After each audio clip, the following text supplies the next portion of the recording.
Hormat Rizky Faris Pari STMSI yang kami cintai, rekan-rekan panitia KKN Bogor dan Depok, serta peserta yang berbahagia webinar ketahanan ekonomi keluarga.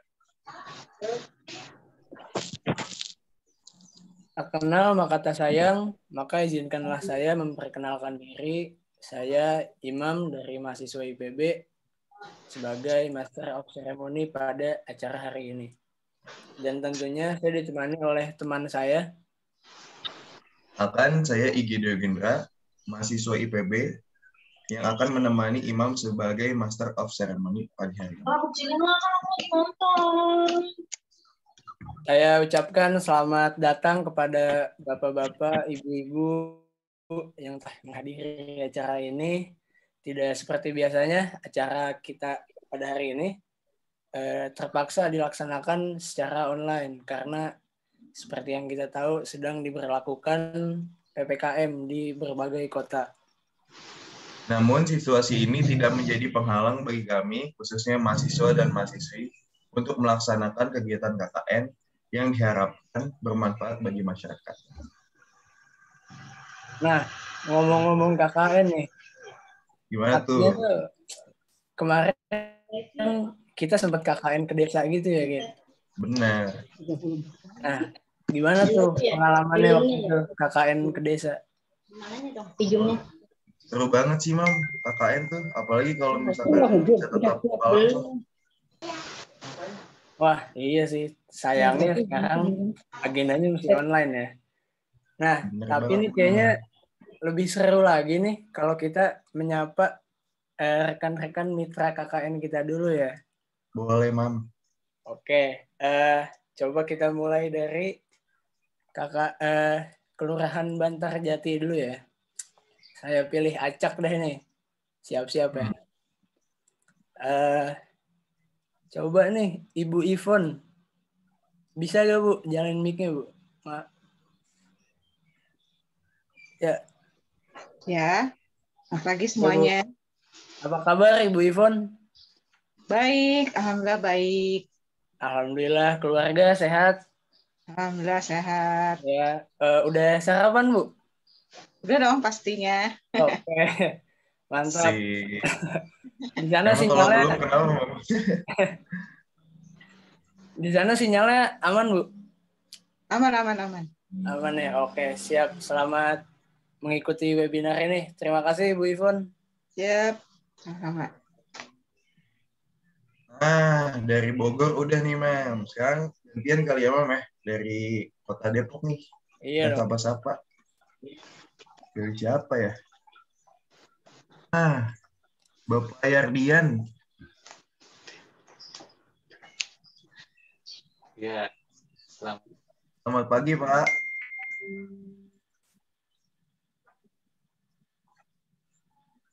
Selamat pagi, Bapak. Di on mic dulu, Pak. Nggak kedengeran suara.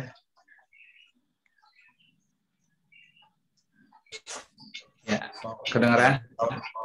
Selamat pagi, Pak. Ya, selamat pagi. Assalamualaikum untuk semua.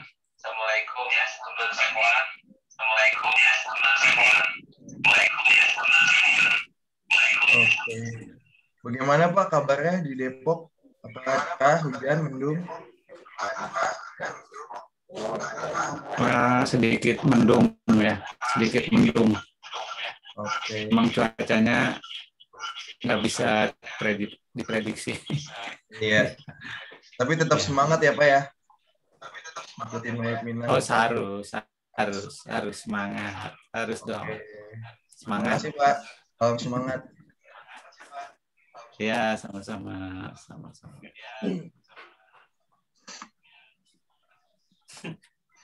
Oke, udah Mam nih nyapa-nyapa dari Bapak Ibu Bogor dan Depok. Iya, pada semangat banget nih kayaknya. Sih.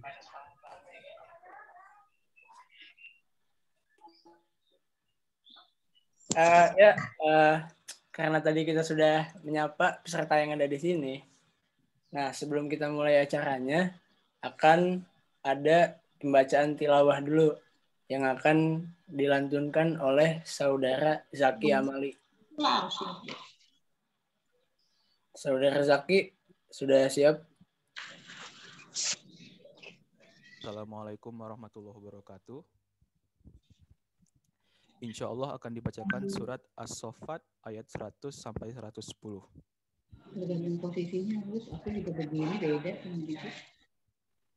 A'udzu billahi minasyaitonir rajim. Bismillahirrahmanirrahim. Rabbi habli minas solihin.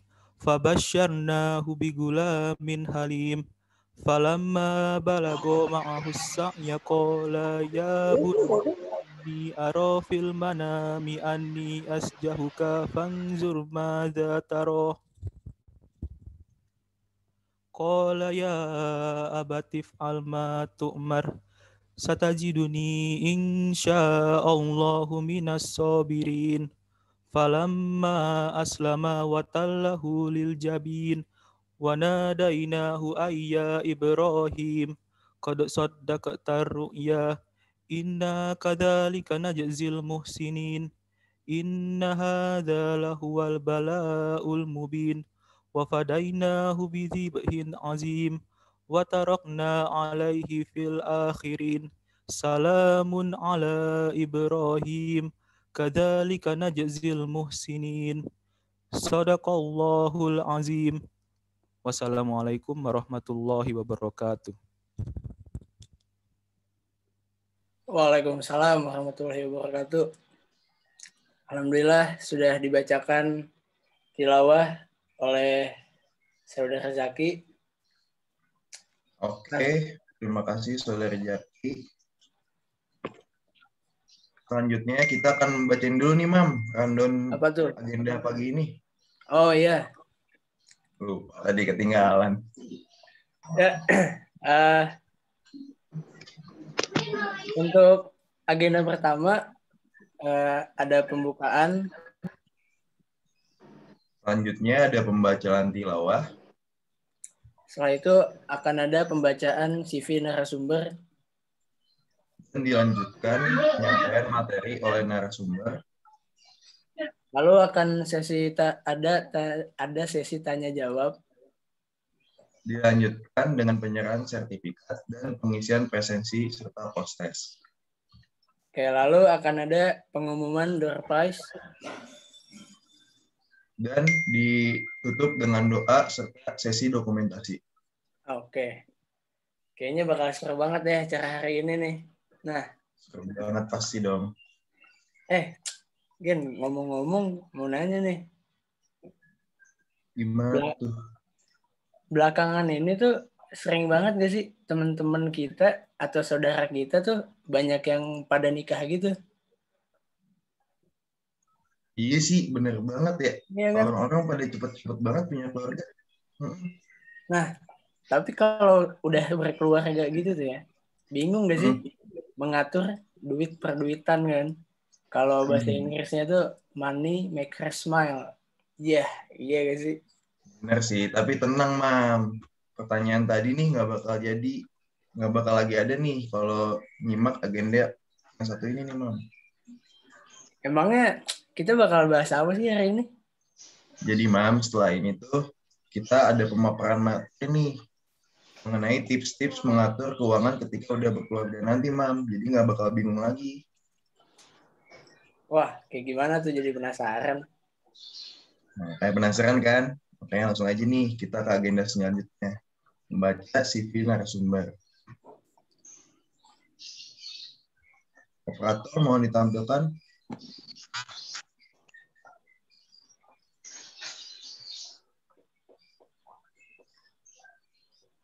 Baik, izinkan saya membacakan CV narasumber.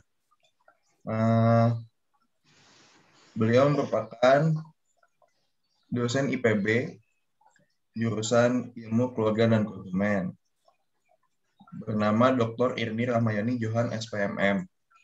Tempat dan tanggal lahir Bogor 28 Februari 1978. Riwayat pendidikan S1 Agribisnis Sosial Ekonomi Pertanian IPB. S2 Magister Manajemen Agribisnis IPB.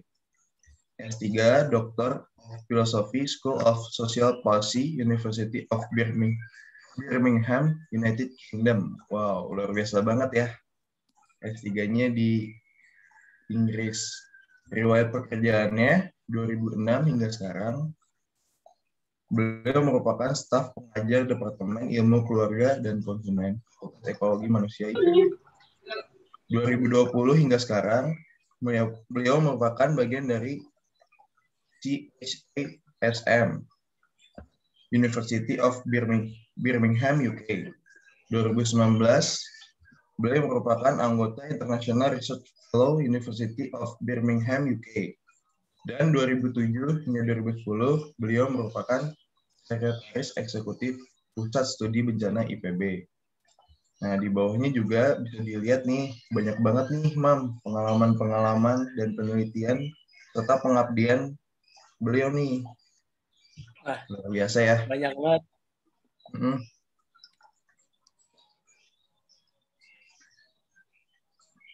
Oke lah. Tanpa berlama-lama lagi, Mam nih ya. Mungkin langsung aja nih kita. Ya, boleh. Menyimak materi yang amat penasaran nggak sih, Mam? Penasaran, gue pakai banget. Oke. Baiklah kalau begitu, kepada Ibu Dr. Irmi Ramayani, kami persilakan. Baik, terima kasih kepada Imam dan siapa panggilannya? Gede atau siapa? Iya, Igede, Bu. Igede ya. Terima kasih ya kepada Imam, Igede dan semua panitia. Mungkin kita langsung ya sebentar ini apa? Oke. Ya, tadi seperti yang sudah disampaikan, ya saya mohon izin untuk menyampaikan sedikit materi, mungkin berbincang-bincang aja kali ya, tukar pikiran gitu ya, sharing bareng. Oke, mungkin saya buka saja langsung. Assalamualaikum warahmatullahi wabarakatuh. Terima kasih kepada panitia atas undangannya dan juga mohon izin dulu saya menyapa dulu ya. Yang terhormat Ibu Rizvi Farispari, juga Ibu Hardiana Widyastutik, Ibu Rizvi, kalau nggak salah kemarin kita ketemu ya Bu. Oke, ya kemudian juga selamat pagi dan yang terhormat kepada Mitra Kelurahan Cisalak ya dan Bantarjati, betul ya? Dan juga Bapak Ibu yang telah hadir di pagi hari ini dan juga teman-teman semua ya, adik-adik ya, saya panggilnya teman-teman aja ya supaya lebih akrab begitu ya. Oke, dan juga berasa muda ya saya. Oke. Ya, terima kasih. Tadi saya langsung saja mulai share screen. Sebentar saya coba ya.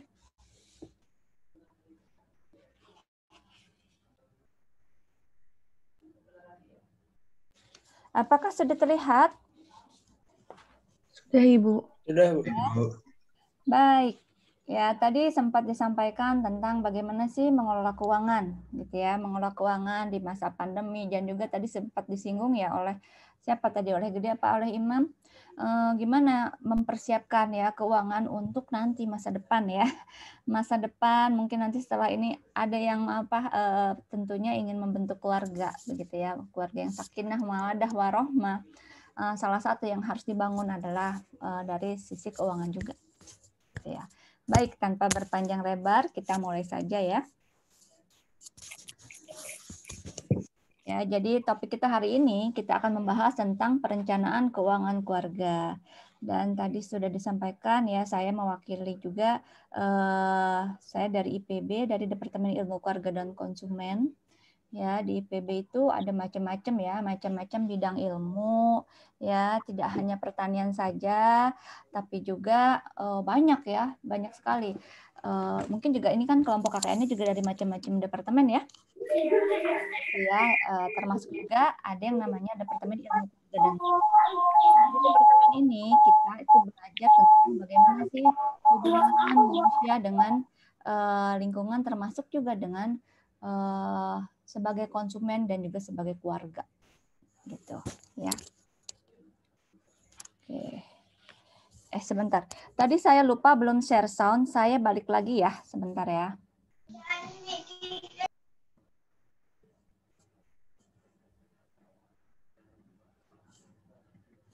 Nah, ini soalnya ada sedikit cuplikan video gitu ya ingin saya sampaikan. Tadi saya belum share soundnya. Baik. Nah, ini ya. Jadi kenapa sih kita ngomongin keuangan gitu ya, apalagi sekarang di masa pandemi. Tidak terasa sekarang sudah bulan Agustus ya 2000 berapa 2021. Sementara kemarin pandemi mulainya kan sekitar kalau masuk Indonesia ya mulai ada kasus itu di awal Maret 2020. Artinya apa? Artinya sudah sekitar 1,5 tahun ya. 1,5 tahun kita diterpa oleh pandemi COVID yang nggak tahu nih selesainya kapan juga ya, karena ternyata kemarin gitu ya kita baru saja menghadapi gelombang kedua, mungkin juga sekarang masih ya, dan itu luar biasa dampaknya ya, sampai oleh pemerintah ya, pemerintah kita memutuskan kemarin PPKM darurat ya. PPKM darurat tentu efeknya juga ini juga luas juga ya, terutama bagi keuangan. Gitu banyak sekali sektor-sektor pekerjaan bidang usaha yang harus tutup gitu ya, harus dibatasi operasinya. Nah, itu juga berdampak pada pemasukan tentunya ya, pemasukan keluarga. Ya. Jadi ya Masya Allah ya, ini memang memang kita tidak dapat duga, ini adalah salah satu contoh kejadian yang tidak terduga gitu ya. Dan ini bisa kita gitu ya, mungkin yang punya tabungan gitu, yang punya mungkin dana darurat bisa menggunakan tabungan tersebut sehingga mungkin kebutuhan masih bisa terpenuhi, kebutuhan dasar. Tapi bagaimana yang tidak? Nah, itu adalah salah satu yang akan kita bahas ya di pagi hari ini. Oke, ya di kondisi yang penuh tantangan seperti pandemik ini ya, kita harus mengatur juga keuangan kita. Ya, kita punya kata kunci di masa pandemik yang tidak tahu ya kapan selesainya, kapan berakhirnya, yaitu kalau kata orang-orang itu survive ya atau bertahan. Ya, bertahan artinya kita usahakan jangan sampai terkena virusnya gitu, ataupun kalau sampai terkena kita harus bisa melawan gitu ya, punya kekuatan untuk melawan virus tersebut ke badan kita. Gitu. Jadi kalau bisa ya tetap kurangi aktivitas gitu ya. Kalau bisa di rumah aja ya di rumah aja. Kalaupun harus keluar ya harus hati-hati ya, protokol kesehatan itu harus dilaksanakan dengan ketat.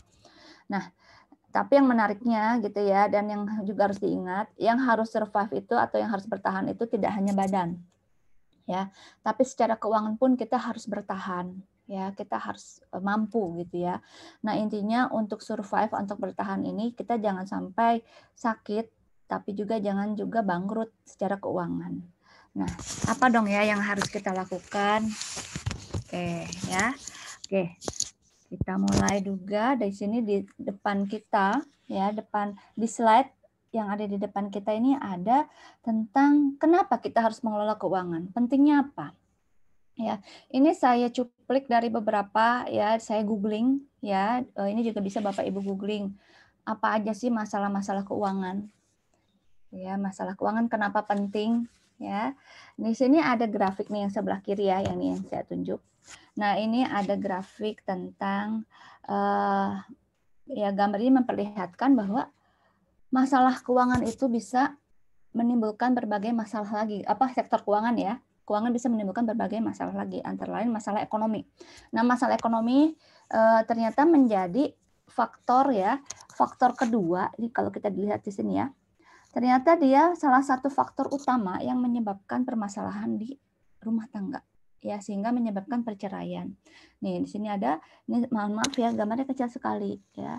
Tapi di sini dilihat perceraian dan alasannya. Ternyata ya alasan mungkin yang paling pertama ini katanya pertengkaran, tapi pertengkaran kan bisa macam-macam alasannya ya. Nah ini ternyata 28,2% ya. Jadi alasan yang kedua itu adalah tentang ekonomi. Begitu. Nah di sini kelihatan bahwa alasan salah satu penyebab mungkin perselisihan, cekcok sampai masalah perceraian itu karena masalah ekonomi. Gitu ya.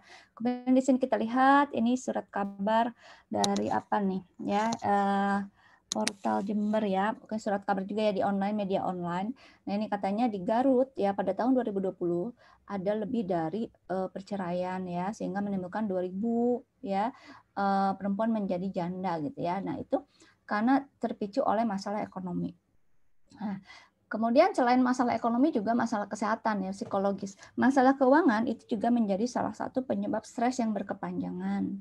Ya, iya kan benar ya, kalau nggak punya uang itu rasanya kita nggak tenang. Ya, nggak tenang karena apa? Karena memang uang bukan segalanya, tapi kan segala sesuatu itu memerlukan biaya. Dia memerlukan biaya. Nah, itu kalau misalnya tidak ada masalah dengan keuangan tersebut, pikiran kita menjadi tidak tenang gitu ya, sehingga menyebabkan stres. Nah, kemudian juga masalah kekurangan keuangan ini, sumber daya ini juga bisa memicu kan mungkin karena kebutuhan tetap harus dipenuhi.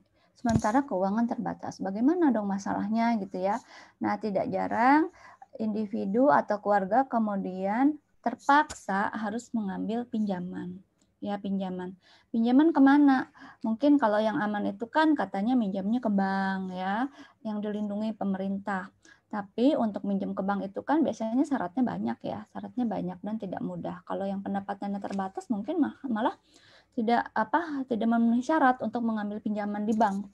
Nah, oleh karena itu mungkin ya ada juga sebagian yang kemudian mengambil jalan pintas meminjam ke pinjaman online ya. Kan sering ya Bapak Ibu juga mungkin adik-adik juga teman-teman juga mendapatkan SMS tawaran untuk pinjaman ya, pinjaman online.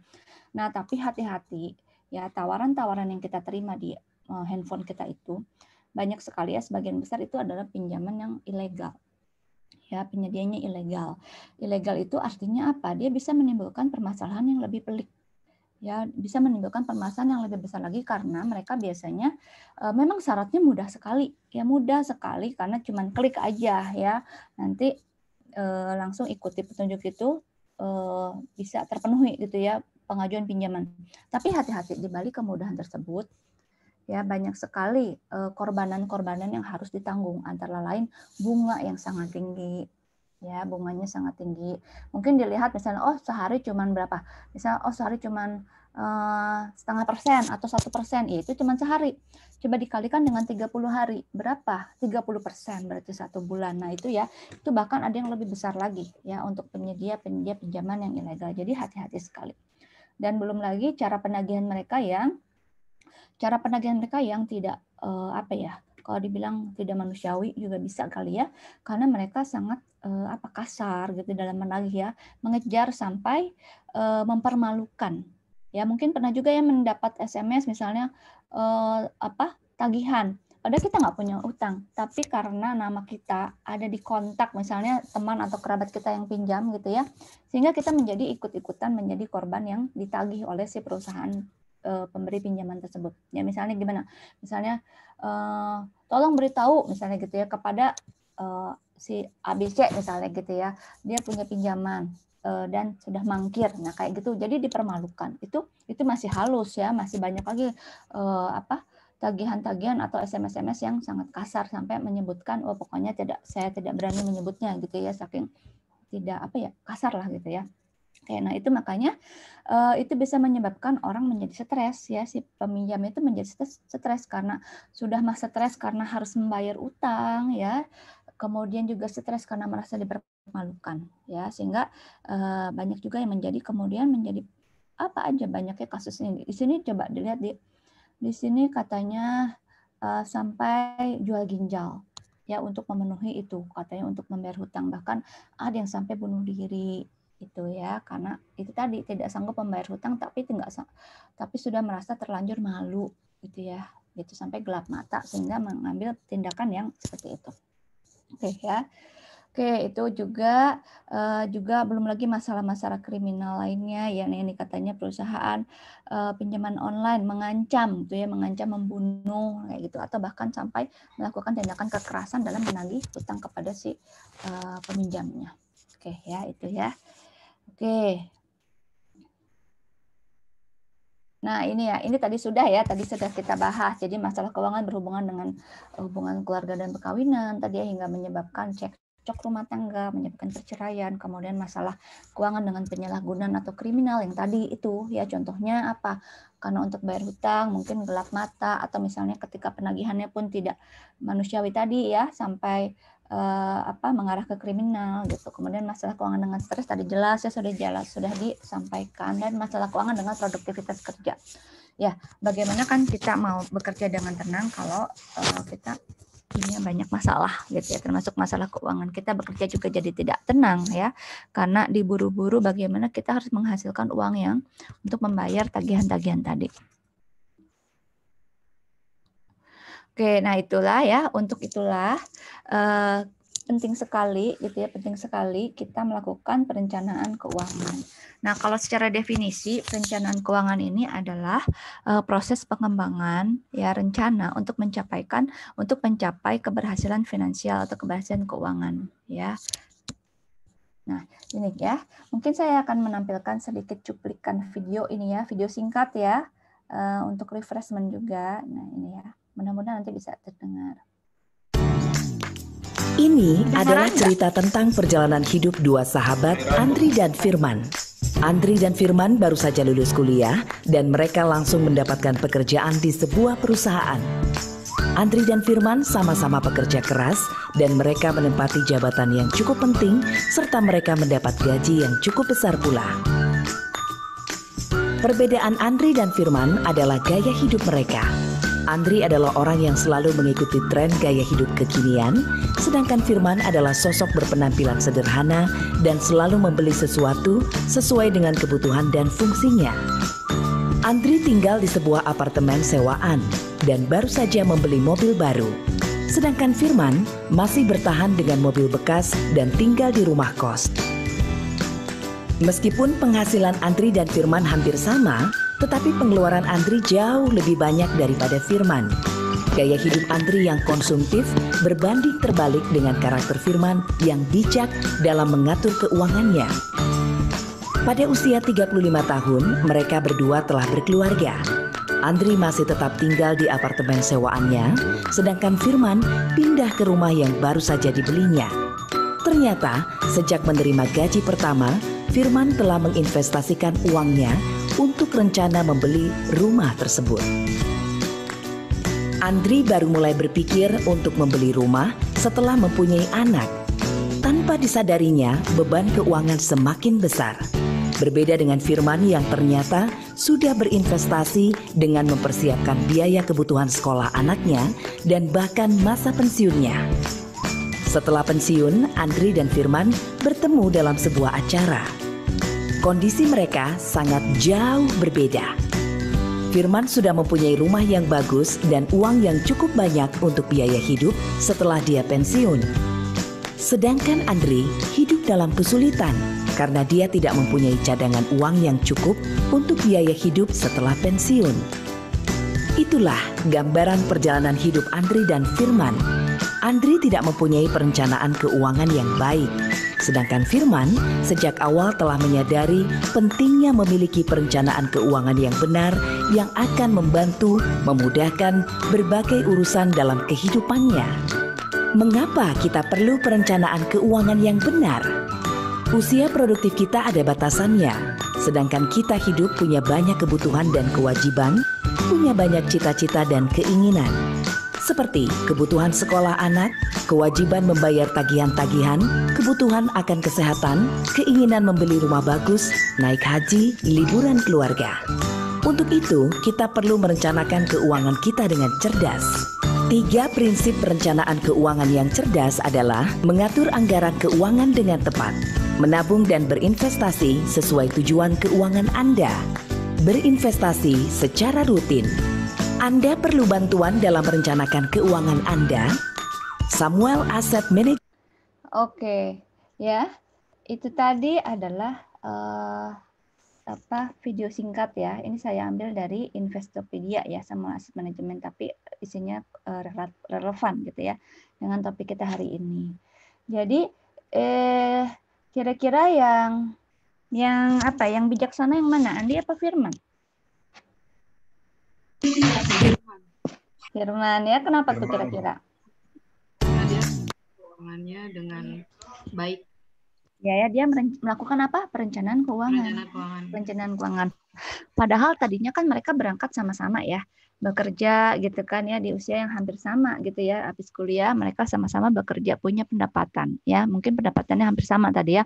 Tapi ternyata kenapa yang satu bisa lebih berhasil gitu ya, yang satu lagi ternyata ketika di jangka panjangnya mengalami kesulitan gitu ya. Si Firman tadi kan, Pak Firman tadi dia punya rumah gitu ya, bahkan dia punya kendaraan, tapi di awalnya memang dia kalau kata orang Sunda itu merih ya, merih dulu gitu ya. Jadi prihatin dulu ya. Jadi dia tidak berfoya-foya dengan pendapatannya yang dimiliki, tapi dia langsung membuat rencana ya. Tadi juga sempat terlihat bahwa ada siklus hidup keuangan ya, siklus hidup yang tadi siklus ya. Jadi dari usia Bapak tadi usia muda gitu ya sampai usia dewasa, sampai usia pensiun. Nah, itu namanya siklus hidup manusia ya. Umumnya seperti itu kan ya, umumnya seperti itu dari lahir gitu ya, kemudian masuk sekolah, kemudian bekerja ya, lulus sekolah, kemudian bekerja, menikah ya, membesarkan anak, kemudian sampai usia pensiun. Nah, ini saya grafiknya hampir sama dengan yang tadi ya. Jadi mulai kelahiran, anak-anak gitu ya, masalah jangan. Nah, setiap tahapan hidup ini itu perlu biaya ya, perlu biaya. Dan di sini dilihat, kita dapat sama-sama lihat bahwa semakin bertambahnya ya, bertambah usia, ternyata biaya yang dibutuhkan itu ternyata semakin juga besar. Ya, dari mulai ketika masih dalam kandungan juga sudah perlu biaya ya. Biayanya apa? Contohnya misalnya biaya memeriksakan kandungan gitu kan, ke dokter, beli vitamin. Kemudian ketika lahir tentu perlu biaya lagi kan, biaya beli popok, beli susu gitu ya. Kemudian anak-anak mulai masuk sekolah. Terus gitu sampai lulus mulai bekerja. Nah, di sini ketika punya pekerjaan gitu ya, tentunya juga banyak juga ini bukan berarti berhenti gitu ya. Justru biasanya orang ketika punya uang justru kenapa ya kok semakin banyak belanja gitu ya, semakin meningkat pendapatan semakin banyak pengeluarannya. Nah, itu memang banyak terjadi seperti itu. Ya, tapi itu yang harus kita rem gitu ya. Bukan berarti nggak boleh belanja, boleh, tapi tetap kita harus rem. Kita membuat perencanaan keuangan. Ya, nanti setelah ini ya. Oke, nah ini adalah tahapan-tahapan gitu ya. Kemudian setelah anak-anak mentas gitu ya, setelah anak-anak sudah bekerja gitu ya, sudah keluar dari rumah gitu, kemudian menikmati biasanya kan kembali berdua lagi gitu ya. Nah, ini tapi di sini bukan berarti kebutuhan berhenti gitu ya. Bahkan kadang-kadang lebih meningkat karena apa? Karena adanya semakin bertambah usia kan metabolisme tubuh kita semakin menurun ya. Biasanya ada aja kan keluhannya. Ya, keluhannya apa? Misalnya keluhannya mulailah merasa misalnya yang tadinya nggak punya masalah sama kolesterol aja ya minimal gitu ya. Itu sekarang menjadi punya masalah gitu ya, menjadi kolesterolnya menjadi tinggi. Kemudian yang tadinya tensinya normal ternyata jadi tensinya naik gitu ya. Kemudian yang tadinya nggak punya masalah sama gula darah, ketika bertambahnya usia menjadi bermasalah. Nah, itu kan tentu perlu ada perawatan kan, perawatan kesehatan. Berarti bukan berarti anak-anak sudah selesai kemudian pengeluaran menjadi berkurang gitu ya. Bahkan kadang-kadang gitu mengalami peningkatan, itu tadi karena misalnya ada kebutuhan kesehatan yang harus dipenuhi.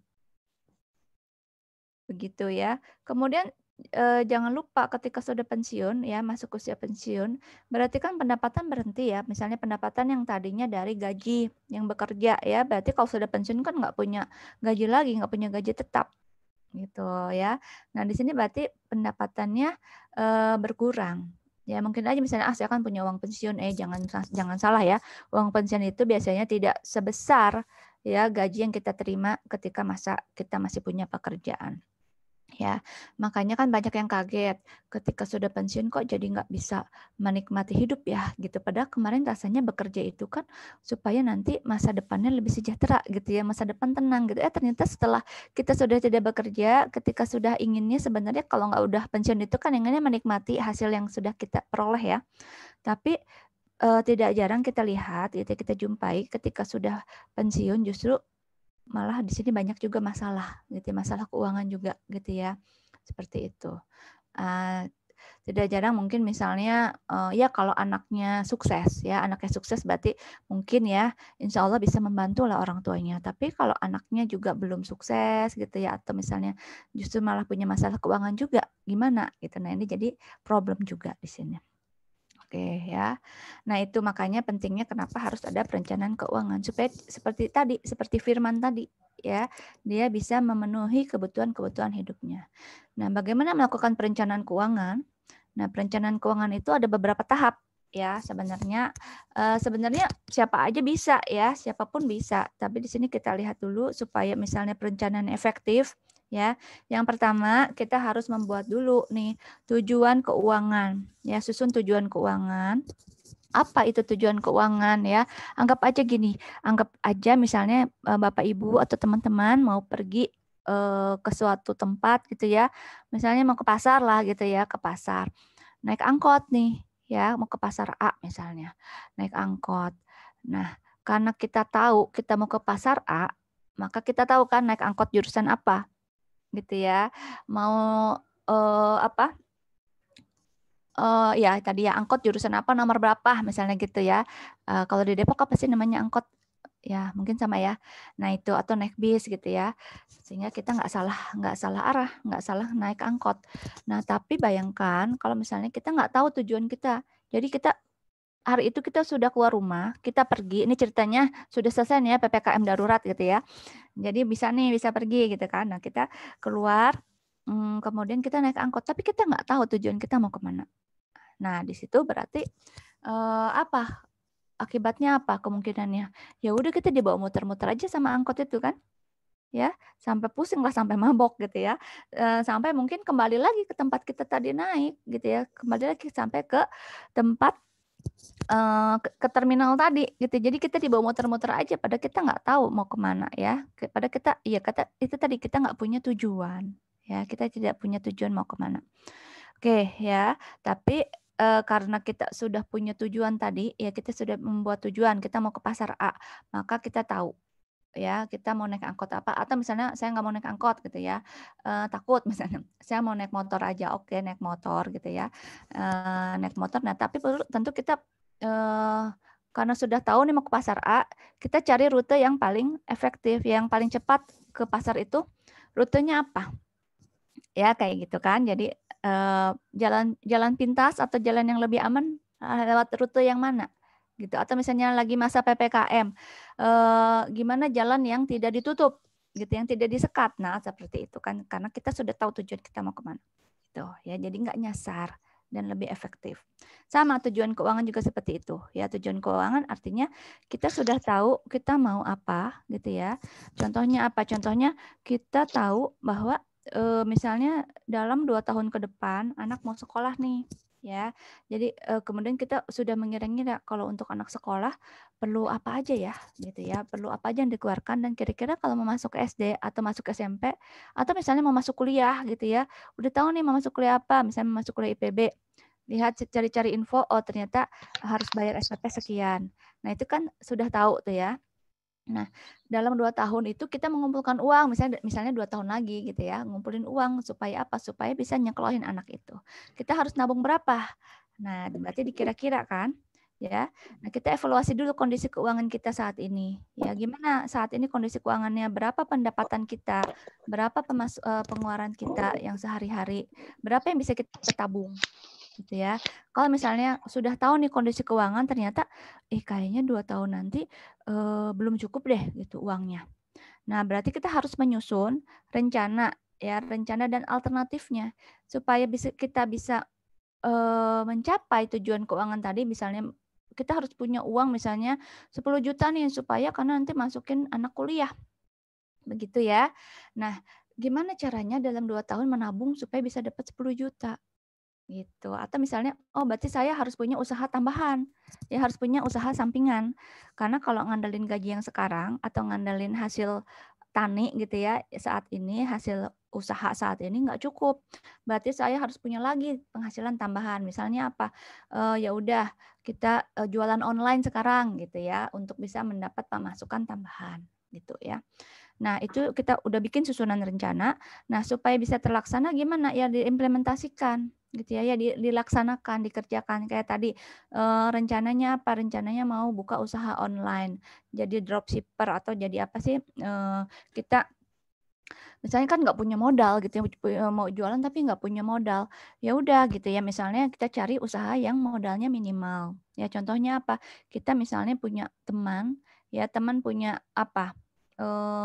Dia punya banyak produk gitu ya, barang-barang yang punya usaha dia gitu ya. Kemudian dia mencari reseller atau mencari agen ya, agen gitu ya. Nah itu kita bisa menjadi agennya teman kita itu, membantu menjualkan barang jualannya teman kita itu. Nanti kita dapat komisi kan seperti itu. Itu prinsip dropshipper seperti itu. Gitu ya. Oke, atau nah itu kemudian setelah kita laksanakan, kemudian kita evaluasi lagi, kita lihat lagi ya kira-kira dengan yang sudah kita laksanakan tadi bisa tercapai nggak tujuan keuangan kita? Gitu ya. Kalau misalnya oh ternyata kurang efektif nih, kurang berhasil, wah diulang lagi ya, dicari lagi, dirapatin lagi, misalnya diskusi lagi sama keluarga, harus apa ya? Ternyata kalau cuma jadi jualan seperti ini nggak cukup. Berarti harus apa? Ya. Oh, mungkin mencari alternatif yang lain ya. Mungkin jualan produk lain misalnya seperti itu. Ya. Atau misalnya oh berarti produksi sendiri aja deh misalnya gitu ya. Oh saya punya keahlian membuat kue gitu ya. Ya udah digunakan aja deh keahlian tersebut gitu ya. Mulai menawarkan kepada teman-teman atau kerabat. Begitu ya. Terus seperti itu. Ini adalah prosesnya ya seperti ini. Oke. Ini ya. Ini sebenarnya sebentar. Oke, saya kira-kira sampai jam berapa ya panitia ya? Untuk penyampaian materinya sampai 10.55 Ibu. Wah, berarti sebentar lagi ya. Oke, saya akan cepat saja ya. Oke, nah ini ya. Jadi dalam membuat suatu rencana, membuat perencanaan keuangan ini juga ya. Jadi tadi tujuan sudah gitu ya. Tujuan sudah. Kemudian tadi kita melihat kondisi ya, kondisi keuangan kita yaitu apa, pendapatan kita berapa, pengeluaran kita berapa gitu ya. Nah ini nanti akan saya bahas juga sedikit tentang bagaimana neraca keuangan dan anggaran. Nah ini ya, ini tadi sudah ya tujuan ya, tujuan sudah. Nah ini juga bisa nih Bapak Ibu atau teman-teman bisa juga dibagi nih ya, tujuan keuangan itu bisa dibedakan menjadi 3 ya, bisa tujuan jangka pendek, jangka menengah, jangka panjang ya. Ini biasanya ya ini tidak baku tapi biasanya seperti ini. Kalau jangka pendek itu biasanya di bawah 1 tahun.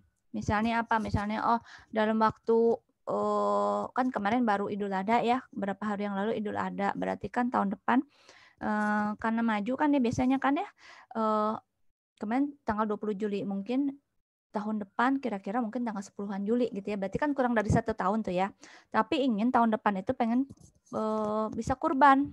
Misalnya gitu ya, misalnya tahun ini ternyata kemarin terkendala nggak bisa kurban, tapi ingin loh tahun depan itu pengennya insya Allah ingin kurban, berarti itu kan kurang dari 1 tahun. Ya, nah itu namanya tujuan jangka pendek. Kemudian jangka menengah, misalnya yang tadi dalam waktu 2 tahun ingin menyekolahkan anak. Nah itu tujuan keuangan jangka menengah gitu ya. Ini biasanya 1-5 tahun. Atau jangka panjang ya di atas 5 tahun. Contohnya apa? Misalnya oh ingin naik haji gitu ya. Atau di sini teman-teman yang masih pada kuliah gitu ya, misalnya lulus nanti ingin mencari pekerjaan, kemudian setelah lumayan settle gitu ya, lumayan udah stabil keuangannya, ingin menikah misalnya seperti itu ya, misalnya oh 5 tahun lagi gitu ya. Berarti itu kan jangka panjang, walaupun mungkin ada yang bilang ih lama banget gitu ya, inginnya jangka pendek aja deh menikah gitu, ada nggak yang seperti itu ya? Mungkin ada juga kan ya, atau jangka menengah. Oke, nah ini akan berbeda-beda untuk setiap individu ya. Setiap individu tergantung dengan kondisi keuangan dan kondisi keluarganya masing-masing.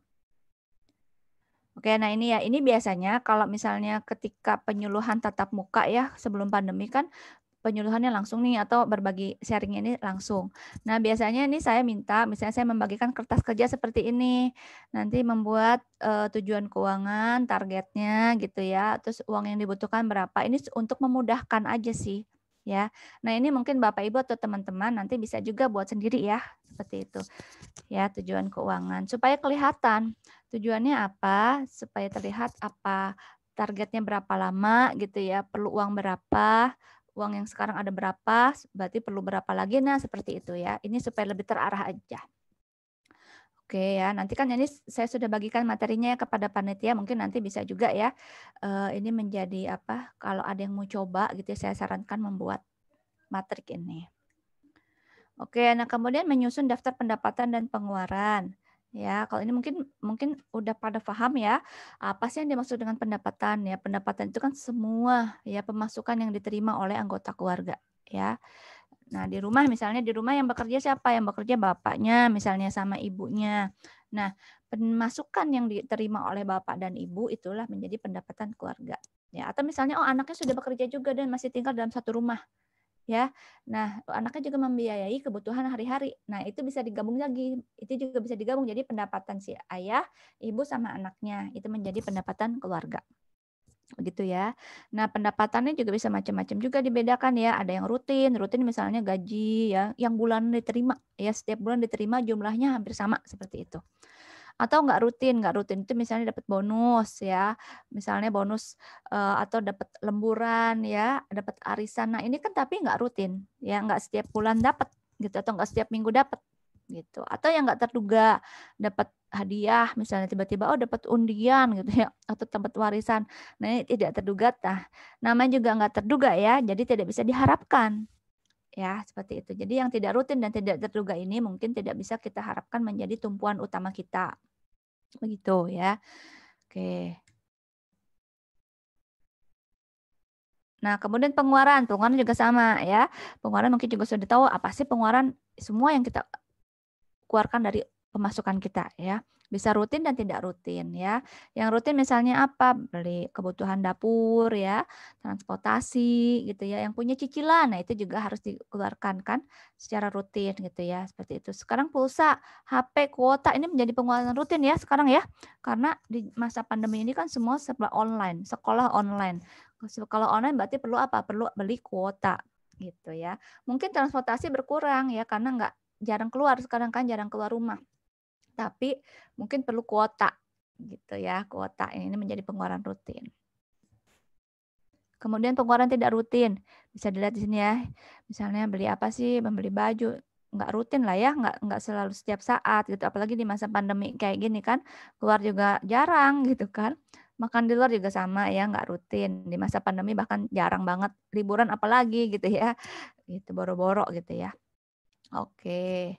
Nah, ini ya, ini masa pandemi saat ini ya, new normal katanya kan new normal. Di Indonesia juga sama ya, new normal. Di semua negara menerapkan new normal sekarang kan. Kayak gini yang tadi ya, tetap di rumah aja. Sekarang semua kebutuhan prioritasnya untuk kebutuhan dasar aja kan ya. Karena tadi pemasukan berkurang jadi sekarang gaya hidup atau yang apa sih namanya yang konsumtif gitu ya, atau yang apa sih kalau bahasa Sunda itu namanya membeli barang nyamuk gitu ya, itu dikurangi kan kayak gitu. Terus serba online sekarang gitu ya, tapi yang alhamdulillahnya di masa pandemi ini ternyata gotong royong gitu atau apa tolong menolong itu menjadi meningkat gitu ya, kalau saya lihat itu hal yang menggembirakan gitu ya, membahagiakan. Sekarang kan orang cenderung ingin bantu lebih tinggi gitu ya. Kita tahu teman kita lagi sakit, lagi isoman. Nah, kita beli perhatian misalnya kasih makanan gitu. Karena kan mereka nggak bisa kemana-mana ya, nggak boleh keluar. Nah, kita kirim makanan gitu. Tetangga kita lagi sakit, kita kirim mungkin kita gorengin pisang gitu ya, kita kirimin sarapan. Nah, seperti itu. Itu solidaritas sosial meningkat lah di masa pandemi, alhamdulillahnya. Nah, ini ya, karena tadi gaya hidup kita berubah ya di masa pandemi, ini karena kita bicara masa pandemi, berarti harus ada pos-pos pengeluaran yang juga harus disesuaikan. Ya, harus disesuaikan. Misalnya apa?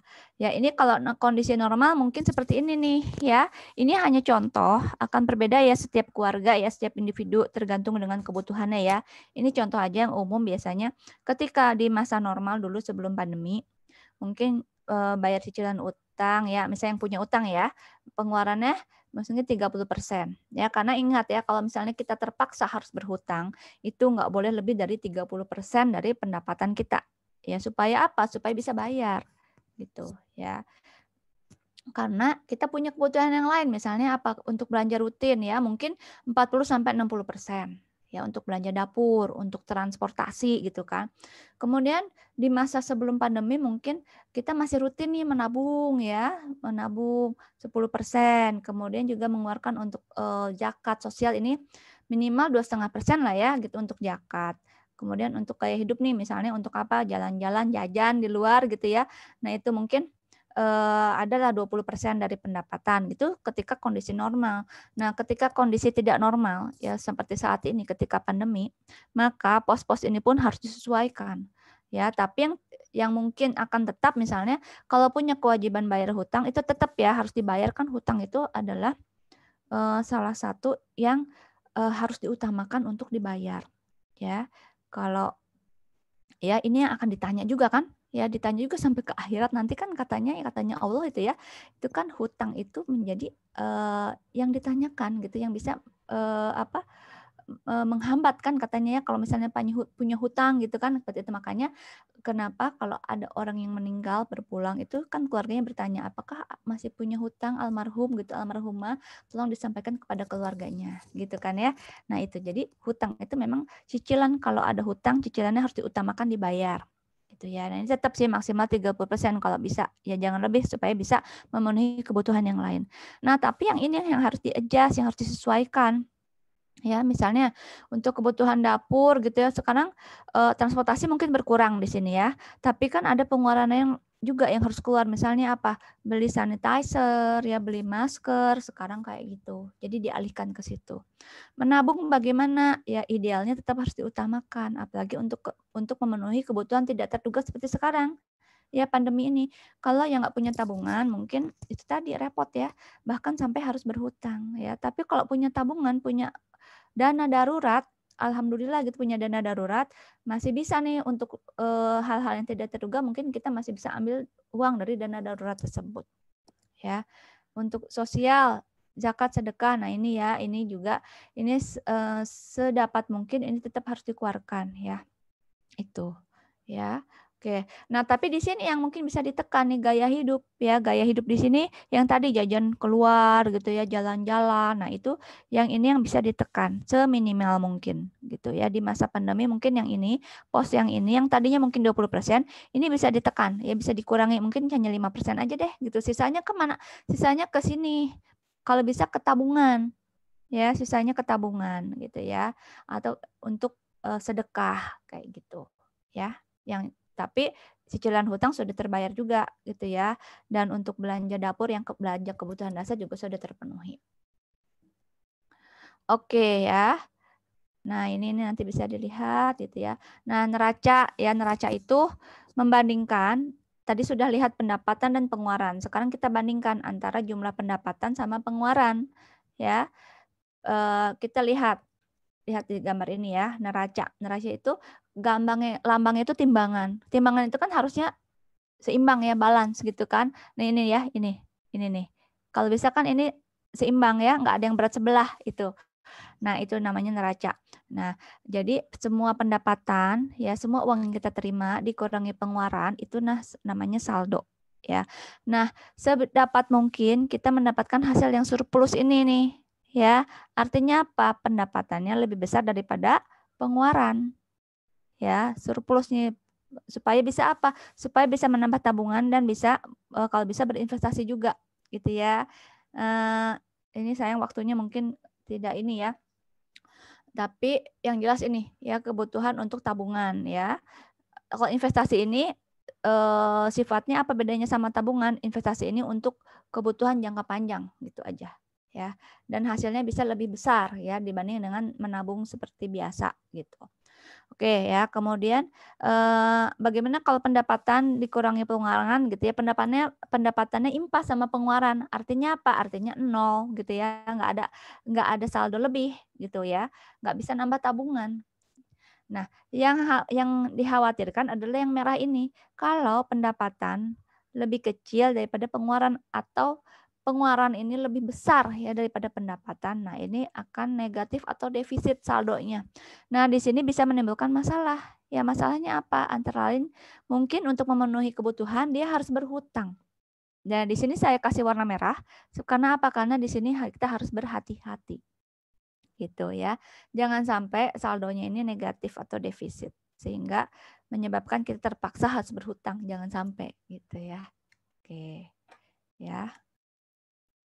Oke, nah tadi ya supaya pengeluaran supaya pengeluarannya lebih kecil dari pendapatan gimana? Kita membuat anggaran gitu ya. Kita membuat anggaran. Jadi kita susun rencana ya. Rencana misalnya bulan depan dalam sebulan pengeluarannya apa saja, pemasukannya apa saja, pengeluarannya bagaimana, mana yang harus dikurangi gitu ya. Nah, itulah namanya kita membuat anggaran ya. Kalau ibu-ibu mungkin ya sudah terbiasa kali ya bikin ngebagi uang nih, dapat uang dari suami ya. Atau misalnya yang masih kuliah dapat uang dari orang tua, langsung dibagi-bagi ke dalam pos-pos pengeluaran yang rutin. Ya, misalnya apa? Pengeluaran rutin apa buat belanja harian, ya, buat beli kuota, ya, beli pulsa gitu kan. Nah, itu atau misalnya buat membeli apa? Karena sekarang kebutuhan untuk alat-alat kebersihan gitu ya tinggi, ya udah dikeluarkan di situ. Terus buat anak sekolah tetap ada yang harus dikeluarkan gitu ya, beli bahan lah, beli alat lah kayak gitu kan tetap harus. Nah itu dibagi-bagi. Kemudian pos untuk berzakat, untuk sedekah, pos untuk tabungan mana gitu. Itu dibagi ke dalam pos-pos. Ya bisa melalui sistem amplop juga bisa gitu ya, dibikin amplop, dikasih nama, nah itu juga bisa ya. Nah ini ya. Nah, manfaat dari menyusun anggaran apa gitu ya? Yang pertama membuat keputusan pengeluaran ya atau tabungan menjadi lebih mudah karena udah kelihatan. Ya, udah kelihatan. Oh, bulan ini saya akan mengeluarkan uang sekian gitu ya. Udah ada catatannya gitu ya. Sudah ada yang dianggarkan. Jadi jangan melenceng misalnya saya pengen beli ini, pengen ganti handphone nih misalnya gitu ya. Lihat dulu anggaran kita yang sudah dibuat. Apa aja yang harus kita keluarkan bulan ini. Ya, ada nggak lebihnya kira-kira? Nah, seperti itu ya. Oke, jadi kita lebih berhati-hati ketika mengeluarkan uang. Itu manfaat dari menyusun anggaran. Kemudian kita jadi lebih disiplin ya untuk menabung karena tadi sudah dianggarkan ya. Oh iya, ini bulan ini kita harus nabung gitu ya. Udah ada catatannya. Ya. Jadi kalau ini sesuai, kita ikuti secara disiplin bisa membantu kita mencapai tujuan keuangan yang sudah dicapai, yang sudah kita buat tadi di awal tadi gitu ya. Misalnya tujuannya apa? Ingin berkurban tahun depan gitu ya. Kita lihat nih catatan kita berarti bulan ini harus disiplin nih ngeluarin uangnya cuma buat ini nih gitu. Ya, kalau di luar yang sudah dicatat tadi gimana? Jangan, karena kan kita punya tujuan tadi mau punya buat berkurban, kecuali kita punya pendapatan yang berlebih gitu. Nah, kalau punya ada kelebihan pendapatan baru boleh tadi untuk barang-barang yang atau yang di luar dari anggaran tadi. Gitu ya. Dan juga membantu mengontrol ya keuangan. Oke. Oke, tadi sempat boleh nggak nih sebentar lagi Oke ya, 5 menit lagi mungkin ya. Oke ya, dana darurat. Tadi sempat juga disinggung tentang dana darurat ya. Dana darurat ini dana gitu ya, suatu pos yang dialokasikan secara terpisah untuk memenuhi kebutuhan yang sangat darurat, sangat mendesak. Makanya namanya dana darurat. Ya, contohnya kena PHK atau kena kecelakaan atau sakit sehingga nggak bisa bekerja. Nah itu namanya boleh itu kebutuhan darurat yang bisa diambil dari pos dana darurat. Ya, kalau misalnya cuman misalnya ingin ya tadi ya pengen beli handphone baru, padahal handphone lama masih bagus ya, masih bisa bekerja lah gitu ya, cuman ketinggalan model aja sedikit gitu ya. Terus dia ambil tabungan dari dana darurat, nah itu nggak boleh ya, itu tidak boleh ya, karena dia sifatnya bukan darurat. Oke. Ya, nah ini dana darurat ya besarnya. Nah ternyata kalau secara prinsip keuangan gitu, manajemen keuangan ada aturannya juga loh dana darurat. Misalnya yang masih sendiri ya, yang belum menikah, dia harus punya dana darurat 3 bulan kali kebutuhan. Misalnya nih yang masih pada kuliah ya, misalnya setiap bulan berapa kebutuhannya, misalnya 1 juta lah gitu misalnya ya. Nah berarti harus punya tabungan dana darurat 3 juta. Ya, 3 juta itu nggak bisa diapa-apain kecuali ada kebutuhan yang sangat mendesak. Ya. Nah, kalau misalnya sudah berkeluarga, punya 2 anak gitu ya, atau artinya di dalam keluarganya itu ada 4 orang ya. Berarti dia harus punya 6 bulan kali kebutuhan dana darurat. Kalau misalnya kebutuhan keluarga misalnya kebutuhan keluarga itu 3 juta ya setiap bulannya. Berarti dia harus punya berapa? Harus punya 18 juta tuh untuk dana darurat. Begitu ya, supaya apa? Supaya kalau lebih besar lagi keluarganya, lebih besar lagi ya kebutuhan dana daruratnya. Supaya apa? Gitu, supaya kalau terjadi dana kebutuhan darurat, si keluarga ini masih punya waktu untuk mencari income lagi, pemasukan lagi gitu ya. Misalnya kehilangan pekerjaan ya, kepala keluarga kehilangan pekerjaan. Nah, untuk mencari pekerjaan kan butuh waktu ya, butuh waktu. Nah, mungkin nggak sehari 2 hari dia dapat pekerjaan lagi, mungkin sebulan, 2 bulan, 3 bulan baru dapat pekerjaan lagi gitu kan. Nah, selama dia belum bekerja kan harus dipenuhi dong kebutuhan keluarga, ya kan? Tetap harus makan. Nah, itu makanya perlu ada kita tabungan dana darurat gitu ya, untuk hal-hal yang mendesak seperti ini. Gitu ya. Jadi ini bukannya Bu banyak banget sih gitu Bu, tega banget sih kok banyak banget. Ini karena apa? Karena itu tadi kondisinya gitu ya. Karena untuk mencari pekerjaan baru lagi gitu kali ya, perlu waktu yang tidak sebentar. Gitu ya. Oke. Ya, nanti ini bisa dilihat ya. Nah, yang namanya dana darurat itu kan bisa dipakai langsung ketika ada kebutuhan tidak terduga. Oleh karena itu, dia pun menyimpannya gitu ya, harus di tempat yang mudah digunakan gitu ya. Misalnya, lemari gimana, boleh nggak? Lemari memang sih cepet banget gitu ya, sangat mudah. Tapi kekurangannya apa? Saking mudah diambil gitu ya, boros ya. Walaupun nggak darurat mungkin diambil gitu ya, karena ada uang loh di depan mata kita gitu kan, kayak gitu ya. Nah, ini tidak disarankan ya ditaruh di sini karena takutnya kepake gitu ya. Kalau nabung di bank gimana? Boleh ya, nabung di bank mungkin ini yang paling ideal ya. Supaya apa? Supaya lebih aman gitu ya. Dan juga kalau untuk ketika kita perlu lebih cukup mudah kok diambilnya gitu kan ya, cukup mudah karena sekarang ATM ada di mana-mana gitu ya. Apalagi sekarang juga bisa pakai kan lewat handphone gitu ya, untuk transfer itu lebih mudah gitu kan, yang pakai mobile banking, internet banking gitu ya. Oke, dan juga ada uang bagi hasilnya biasanya kalau tabungan walaupun nggak besar ya, kayak gitu. Kalau deposito gimana? Deposito ya, mungkin pernah dengar ya deposito. Nah, deposito juga boleh gitu ya. Dia memberikan bagi hasil yang lebih banyak daripada tabungan biasa. Tapi kalau diambil sebelum jatuh tempo, karena deposito itu ada waktunya ya. Misalnya sebulan, 2 bulan, 3 bulan gitu. Nah, itu dia kalau diambil di luar jangka tersebut nanti kena denda gitu ya. Boleh diambil tapi kena denda gitu aja sih. Atau emas nih biasanya yang juga favorit ya. Boleh aja nyimpen di emas ya. Biasanya dia juga sambil untuk investasi katanya gitu, untuk jangka panjang karena hasilnya lebih tinggi. Ya, tapi mungkin kekurangannya butuh waktu gitu ya untuk mencarikannya, kan harus pergi ke toko emas gitu. Kalau toko emasnya tutup gimana? Kayak gitu sih ya. Seperti itu. Ya, walaupun ya di mana aja bisa sih ya, bisa menjualnya selama toko emasnya buka. Nah, gitu. Oke ya, mungkin itu ya. Nah, ini sedikit tips lagi. Bagaimana nih mengumpulkan dana darurat di masa pandemi ya. Tadi kita cek lagi pos keuangan kita ya. Karena pentingnya dana darurat tadi, maka kita kan harus punya ya. Tapi gimana caranya? Untuk nabung biasa aja susah Bu, gitu ya. Untuk memenuhi kebutuhan aja susah sehari-hari misalnya gitu kan. Nah, ini tadi kita lihat lagi, kira-kira masih ada nggak sih yang bisa dihemat? Ya, misalnya apa tadi? Misalnya beli baju, nggak usah lah gitu ya masa pandemi ini gitu kan. Jajan di luar, dikurangi jajan di luarnya gitu kan, lebih sehat makan di rumah. Nah, uang itu kan bisa disisihkan atau dari dana transportasi, karena sekarang juga banyak di rumah kan.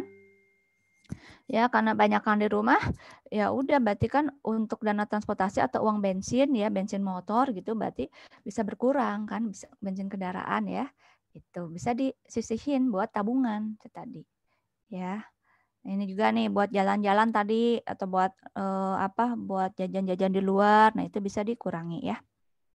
Nah, itu ya. Kurang lebih gitu ya. Nah, ini tadi ya prinsip mengelola keuangan juga ya, melatih membedakan antara kebutuhan dan keinginan. Artinya apa? Artinya tidak semua yang kita inginkan itu adalah yang kita butuhkan. Ya. Mungkin aja bisa ditunda ya, bisa ditunda, kita penuhi dulu kebutuhan dasar kita gitu ya. Kalau misalnya kita lapar terus pengennya makan bakso gitu, padahal makan nasi yang ada di rumah pun bisa kenyang gitu. Karena itu bedanya ya. Jadi kalau lapar tapi belinya bakso gitu karena ingin doang gitu ya. Nah, itu yang tidak bijaksana gitu ya.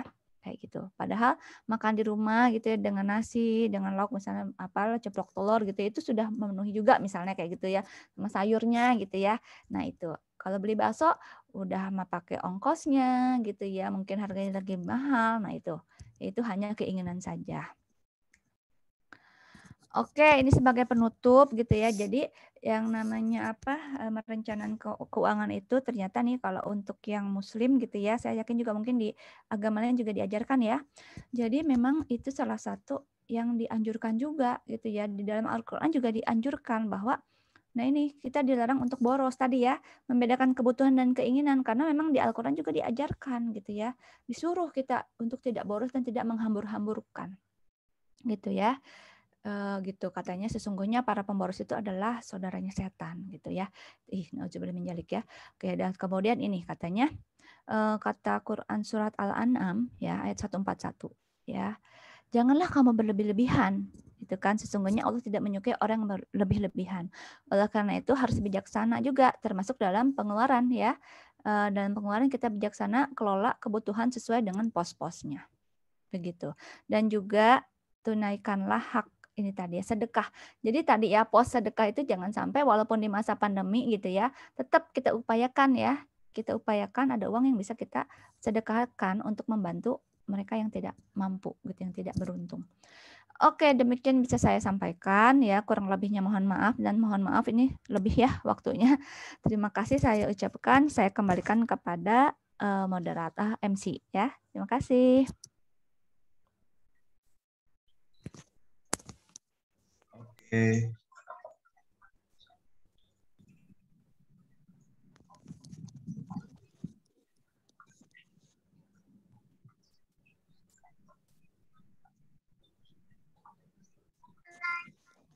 Baik. Ini selanjutnya apa? Tanya jawab ya? Menjawab ya? Oh baik. Baik ini ya mohon maaf ya saya kelebihannya banyak ini. Ini ada beberapa pertanyaan nih yang dari atas saya baca ya. Boleh Ibu. Ini gimana? Dari MC membacakan atau gimana? Iya Bu, dari saya aja boleh. Oke, silakan. Oke. Baik, terima kasih sebelumnya Ibu Ibnu sudah menyampaikan pemaparan. Nah, kita lihat juga di kolom chat udah banyak yang bertanya ya Bu ya. Langsung aja nih kita bacain satu-satu.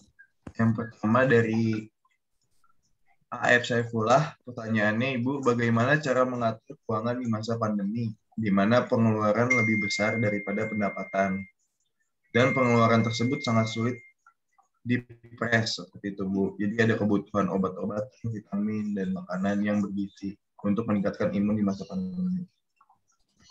Oke, langsung dijawab aja apa gimana Bu? Langsung saya jawab kali ya. Langsung saya jawab ya. Jadi betul sekali ya, betul sekali. Ini juga saya merasakan ya. Mungkin semua banyak yang merasakan seperti ini ya. Kita ingin mengatur keuangan ya, tapi pengeluaran kita juga kayaknya udah kita press gitu ya, kok tetap aja gitu ya nggak bisa gitu kan, malah jadi lebih besar gitu kan pengeluarannya karena kita harus menyisihkan untuk tadi ya ada kebutuhan yang memang harus dipenuhi tadi kebutuhan untuk membeli alat-alat sanitasi gitu untuk kesehatan, beli vitamin lah, beli masker gitu kan, beli sanitizer itu atau apa ya makanan-makanan sehat untuk menjaga imun kita. Betul sekali itu ya. Nah, ini gimana caranya? Yang tadi ya sebenarnya tadi kita lihat lagi anggaran kita ya. Kira-kira ada nggak yang bisa kita kurangi?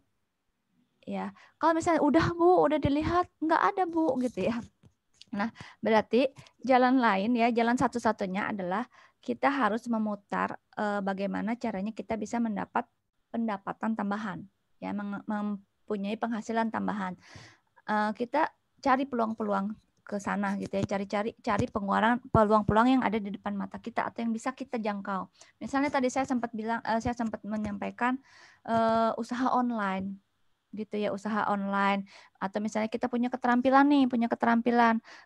apa, punya keterampilan masak, mungkin kita bisa membuat menawarkan makanan sehat misalnya gitu ya, berjualan makanan sehat gitu ya, atau misalnya sekarang nih karena orang-orang kan pada di rumah aja gitu kan, mengurangi lalu lintas gitu kan, keluar rumah. Mungkin kita juga bisa membuka jasa, ya, jasa misalnya jasa antar jemput gitu ya, jasa membelikan makanan. Itu ada loh tetangga saya seperti itu, ya, tetangga saya seperti itu. Jadi dia jasa membelikan barang-barang gitu ya.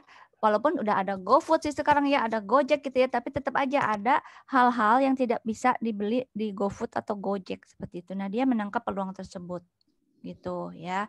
Jadi setiap ada tuh grupnya, Bapak Ibu nih saya mau ke pasar ini, ada yang mau nitip enggak dibeli gitu. Nah, itu ya kayak gitu. Jadi mencari peluang-peluang untuk menambah pendapatan. Atau misalnya kita punya halaman berarti mungkin bisa nih kita nanam ya untuk mengurangi pengeluaran gitu ya. Mungkin misalnya kita bercocok tanam nanam sayuran gitu ya, sehingga nggak usah beli nih gitu, lumayan nih gitu ya. Seperti itu. Jadi apa yang bisa kita manfaatkan di rumah untuk menekan pengeluaran kita gitu, supaya tadi bisa tuh untuk yang pengeluaran yang tadi tidak sepertinya biasanya nggak ada, sekarang ada ya, pengeluaran untuk kesehatan bisa dipenuhi gitu. Jadi mencari penghasilan tambahan itu sih gitu ya.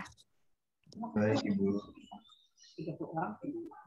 Oke, lanjut ke pertanyaan selanjutnya ya Bu ya. Terima kasih Ibu Irni jawabannya. Ya, semoga menjawab ya Pak.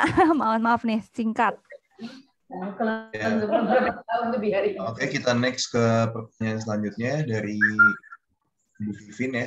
Assalamualaikum Bu Irni, saya ingin bertanya, kalau kita mau berinvestasi jangka panjang, apakah emas bisa dijadikan pilihan? Oke, baik ya Ibu Vivin ya, Bu Vivin. Iya, memang emas ini salah satu, memang emas ini sifatnya untuk jangka panjang sih Bu, gitu ya.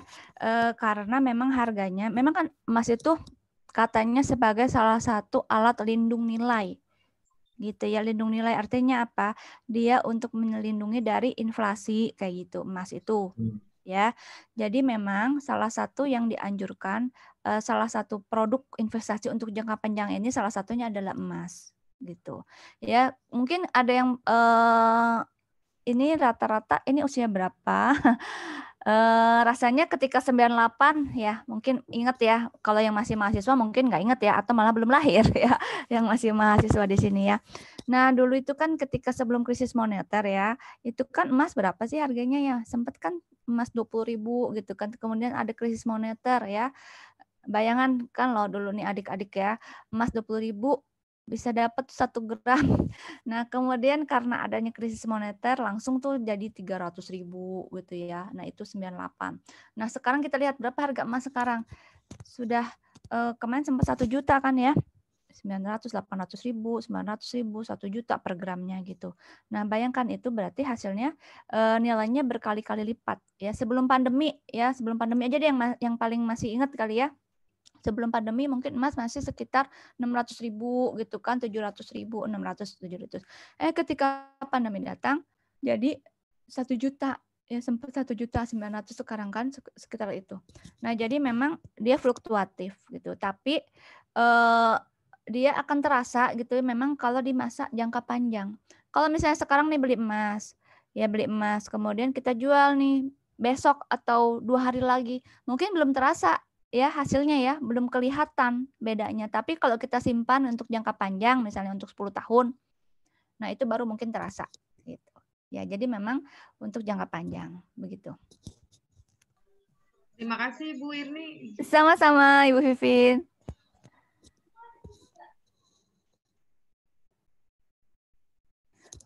Oke, yang tadi ya ini mungkin selanjutnya kan tadi udah ada pertanyaan dari Pak Aep sama Bu Vivin nih. Terus ada lagi dari Ibu Arta ya.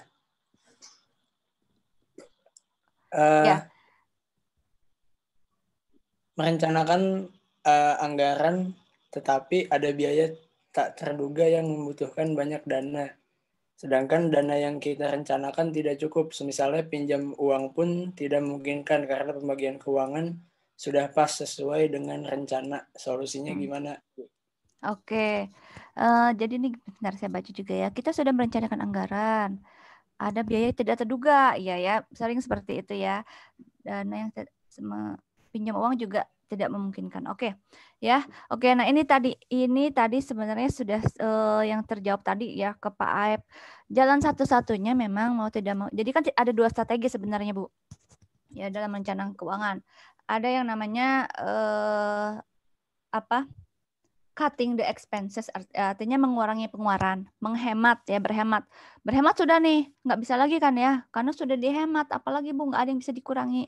Nah yang kedua adalah generating income atau menambah pemasukan. Nah itu ya, jadi mau tidak mau gitu ya, kalau memang gitu ya sudah nggak ada lagi jalan keluar, tadi itu menambah pemasukan. Jadi ini masanya kita sekarang gitu ya, zamannya kita sekarang untuk menambah pemasukan. Gitu ya, menambah pemasukan. Kalau misalnya butuh modal gitu ya, nggak bisa butuh modal. Ya itu tadi, sekarang banyak alternatif-alternatif yang mungkin tidak perlu banyak biaya gitu ya. Mungkin tadi itu bisa menjadi reseller ya, reseller misalnya teman kita punya usaha, kita menjadi reseller gitu. Nah itu. Jadi sebenarnya setiap orang itu bisa menghasilkan gitu ya, bisa mempunyai pendapatan asal kitanya mau gitu ya. Misalnya saya nggak bisa jualan Bu, nggak bakat gitu ya. Nah itu adalah hal-hal yang salah satu penghambat ya, penghambat. Jadi mental wirausaha itu juga harus ditumbuhkan gitu. Karena apa? Karena kan untuk keluarga ya, untuk keluarga kita kan maunya semaksimal mungkin ya gitu untuk memenuhi kebutuhan keluarga. Gitu. Jadi misalnya gengsi atau misalnya malu atau merasa nggak berbakat, saya nggak bakat jualan, saya nggak bisa nagihnya gitu ya, saya nggak bisa membujuk orang misalnya kayak gitu kan, untuk berjualan saya malu gitu.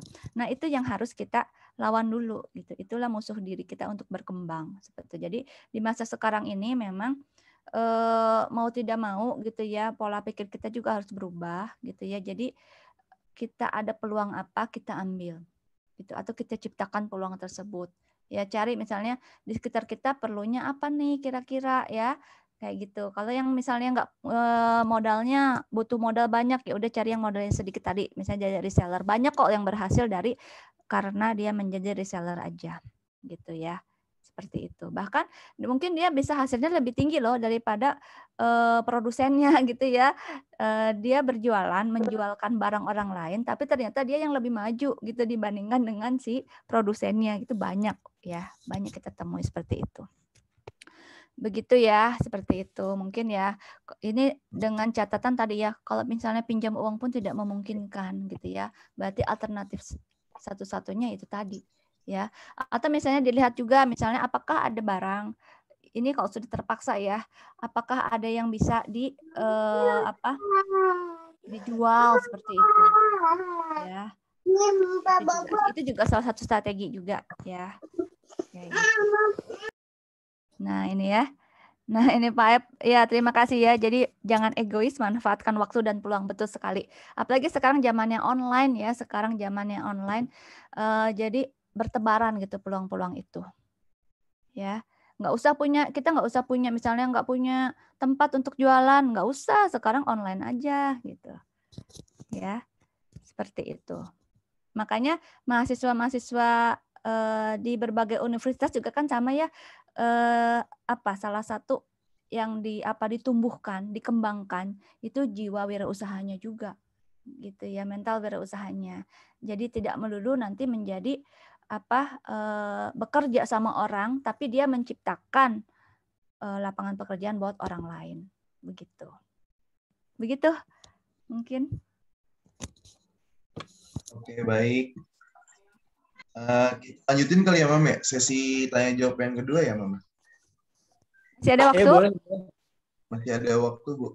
9 menit lagi. Bagi para peserta, jika ada pertanyaan, boleh menuliskan pertanyaannya di kolom chat atau membuka mikrofon dengan format nama dan kota asal.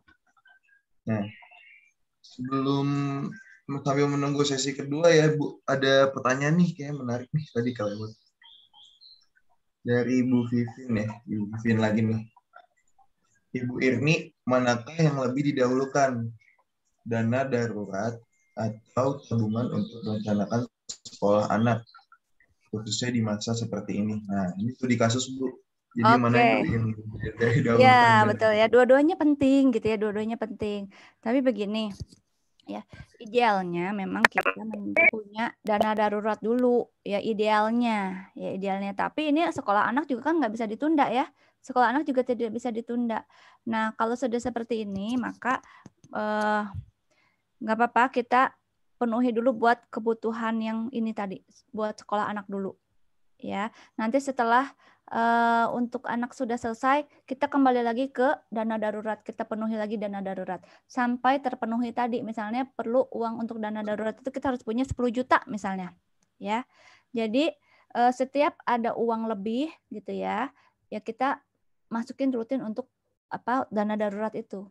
Gitu. Tapi tadi yang sekolah anak mungkin didahulukan dulu gitu ya. Tapi setelah anak terpenuhi, kebutuhan-kebutuhan yang mendesak tadi sudah terpenuhi, kita lanjutin nabung dana darurat. Jadi bisa bergantian begitu, Bu. Begitu. Tapi ingat ya, dana darurat itu tadi ya jangan lebih dari, misalnya kalau yang punya lebih dari 4 anak ya, itu kan maksimal 12 bulan kali kebutuhan itu ya.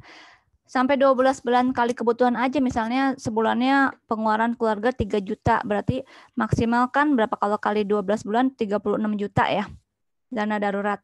Ya udah sampai 36 juta aja gitu. Jangan misalnya udah punya nih tabungan 36 juta buat dana darurat, ya udah stop sampai situ. Kalau ada uang lebih lagi untuk nabung yang lain, misalnya untuk apa? Untuk investasi kayak gitu. Ya. Karena apa? Kenapa Bu nggak boleh lebih dari 12 bulan? Karena tadi kalau masih ingat ya ketika tempat penyimpanan dana darurat itu kan di tempat yang kurang memberikan hasil yang tinggi. Ya kan? Karena dia sifatnya kan supaya bisa cepat digunakan, ya supaya bisa cepat dipakai. Jadi ditaruh di tempat-tempat yang gampang dicairinnya. Misalnya ditaruh di tabungan di bank misalnya gitu kan. Nah, tabungan di bank seperti kita tahu mungkin istilahnya bunga ya gitu. Kalau di bank konvensional itu bunga, kalau di bank syariah mungkin bagi hasil ya. Kalau nabung seperti biasa kan cuma sedikit ya kan bunganya atau bagi hasilnya ya. Gitu kalau di tabungan gitu ya, apalagi sudah ada biaya-biaya yang lainnya gitu. Nah, alangkah baiknya gitu ya, selain punya tabungan juga di bank, kita juga taruh uangnya di tempat yang lain gitu, yang lebih memberikan hasil yang lebih tinggi, misalnya investasi gitu ya, misalnya menaruh apa gitu kan, atau tadi di emas boleh sih gitu ya, emas masih bagus lah gitu, karena dia apalagi kalau disimpan jangka panjang. Boleh. Begitu Ibu, semoga menjawab ya. Atur nuhun Bu Irni. Sami-sami Bu Vivin. Oke.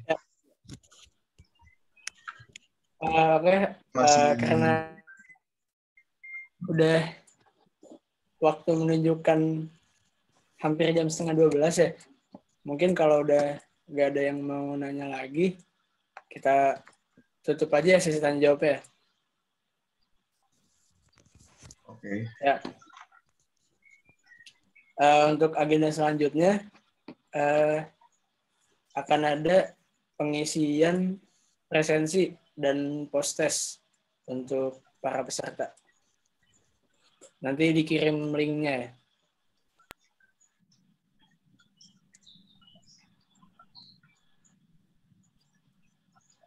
Ya, linknya sudah tersedia di kolom komentar ya bagi para hadirin. Dipersilakan untuk mengisi link presensi. Nah, selagi kita ngisi link presensi, agenda selanjutnya apa nih, Mam? Ya, jadi selagi peserta mengisi, kita ada penyerahan sertifikat Ibu Irni. Nah, penyerahannya kita secara online aja ya, Bu. Ya, sertifikatnya langsung ke sana ya. Tapi sayang sekali tidak bisa ya. Oke, kepada panitia dipersilakan. Ya Ibu Irni, saya Hana mewakilkan teman-teman dari KKN Depok dan juga KKN Bogor ya Bu, ingin menyerahkan sertifikat ini kepada Ibu karena sudah menjadi narasumber di acara kami gitu.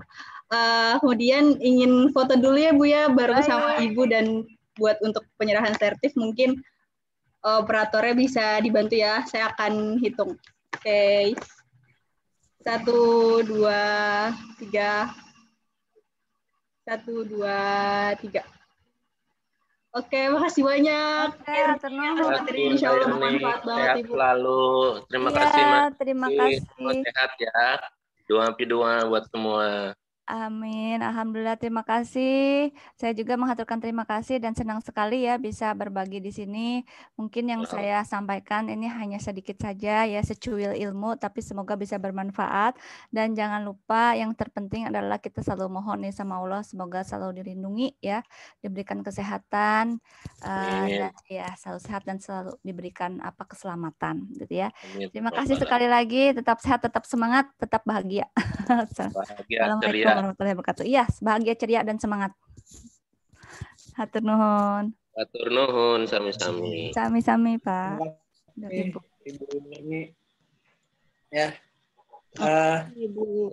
Lalu habis ini nih Gen, kayaknya udah nggak sabar nih, ada yang ditunggu-tunggu nih. Nah sekarang itu bakal ada, sekarang waktunya pengumuman door prize. Silakan. Tapi sebelum pengumuman door prize nih, Mam, udah pasti nih belum? Udah pada absen? Jangan sampai ketinggalan absen nih. Oh iya, untuk ibu-ibu, bapak-bapak jangan lupa presensinya sambil diisi ya.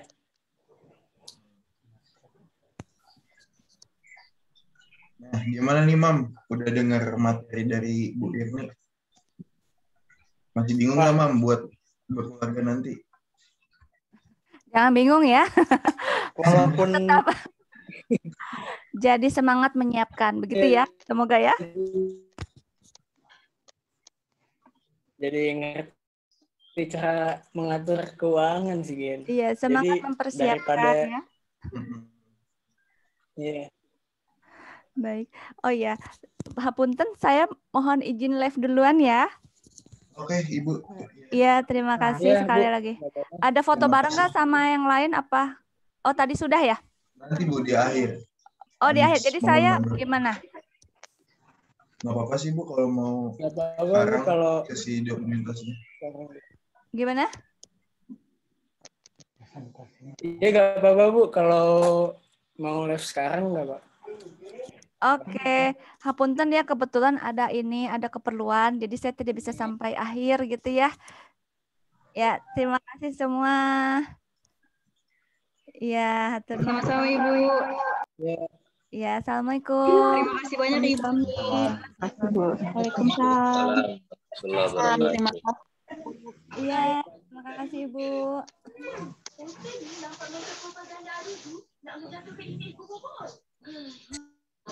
Oke, terima kasih. Ya, diingatkan sekali lagi kepada para peserta untuk mengisi presensi yang sudah disebar di kolom komentar ya. Itu ada linknya. PB link webinar ketahanan keuangan keluarga. Jadi mengisi presensinya di link tersebut ya Bapak Ibu sekalian. Terima kasih.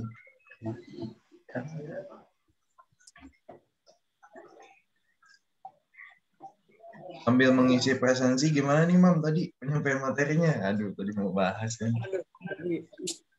Sebenarnya tuh ini Gen, cara berkeluarga itu kan kita mesti mengatur keuangan nih. Nah, jadi daripada gua bangun siang mulu, mending membangun keluarga. Iya gak sih? Tapi pertanyaannya bangun sama siapa, Mang? Oh iya, belum ada ya. Jadi intinya tadi itu kita tuh harus mengutamakan basic needs, Mam. Jadi kebutuhan dasar. Daripada keinginan seperti itu. Dan juga kita juga harus punya tujuan, Mam. Kalau merencanakan keuangan keluarga, jangan sampai nggak ada tujuannya nih, bahaya. Oke sih, mantep banget tadi materinya. Oke, sekarang kita tanya dulu kali ya, apa sudah mengisi presensi dan prosesnya? Susah nggak nih prosesnya?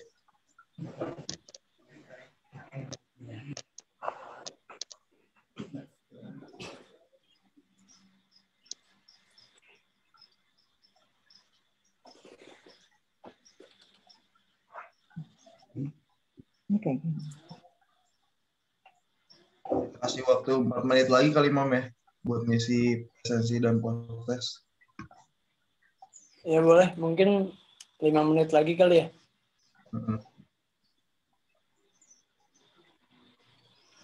Kalau ada kendala atau apa-apa bisa bilang di sini aja, Ibu.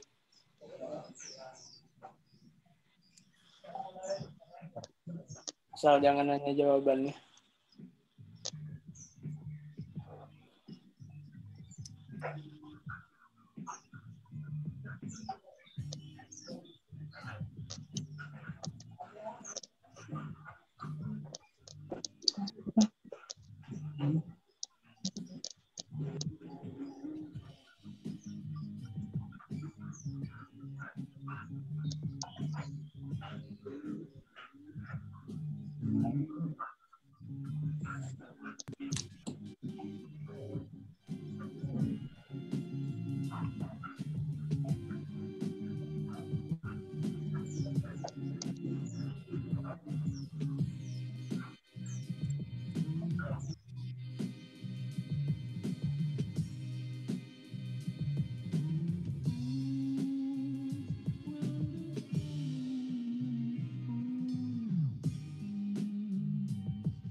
Ya, jadi mungkin karena sudah cukup lama ya untuk pengisian post-testnya, apalagi tadi mungkin materinya salah gampang ya, jadi mungkin udah bisa selesai.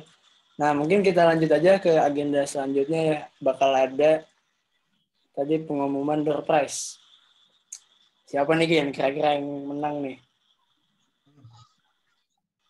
Ada bagus-bagus semua sih pertanyaannya. Iya, Jadi soalnya bingung siapa ya? keren-keren emang pertanyaannya. Oke, langsung saja kali ya. Ini yang kita tunggu-tunggu nih sama-sama pengumuman door prize. Jadi Bapak Ibu sekalian siap-siap menerima kulkas ya, Mam, hadiahnya kulkas ya, Mam. 2 Iya, pintu. apa mesin cuci? Kompor ya, lupa deh. Enggak sih kayaknya. Bisa sih, bisa. Oke, langsung saya tanpa basa-basi lagi ya. Kami ikhlas dan ridho siapapun pemenangnya. Ya Pak, akhirnya juga ikhlas Pak. Siapapun pemenangnya. Semoga Pak Ayam yang menang. Oke, tanpa basa-basi, kita sambut aja nih, Mam. Langsung aja ya. Iya, langsung saya nih. Kita hitung sama-sama ya, Mam ya. Yuk. 3, 2, 1. Jeng. Tara.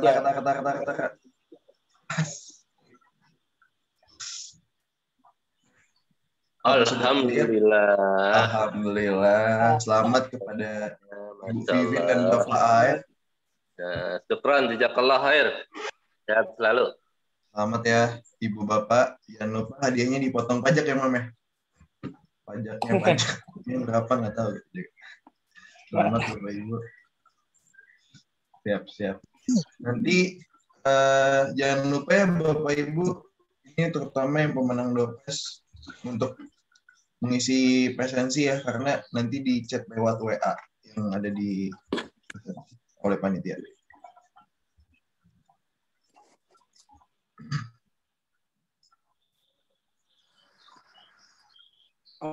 Oke, kita kayaknya udah nih Gen, tapi ada yang belum nih satu. Aduh, Foto-foto gak sih?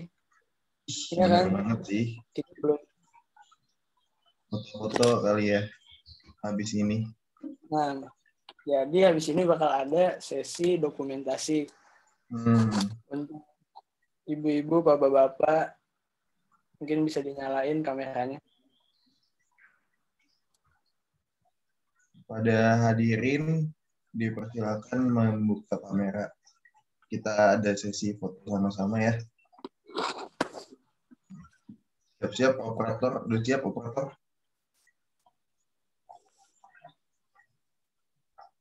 Ini ada 2.500 peserta ya. Wah, banyak banget nih. Wah, si foto lama nih. satu stadion ini.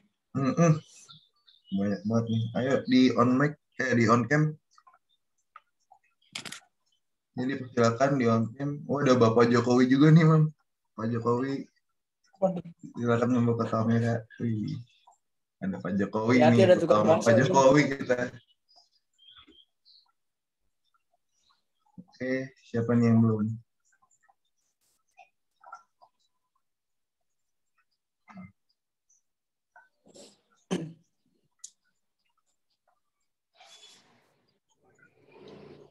Sebentar ya.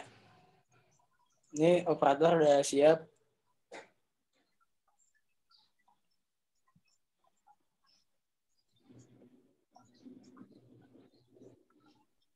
Operator, apakah sudah siap? Udah. Udah ya. Boleh dipimpin operator.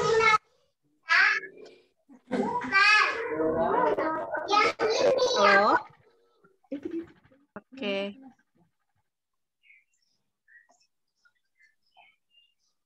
Bapak-bapak sama ibu-ibu siapin senyum terbaiknya ya.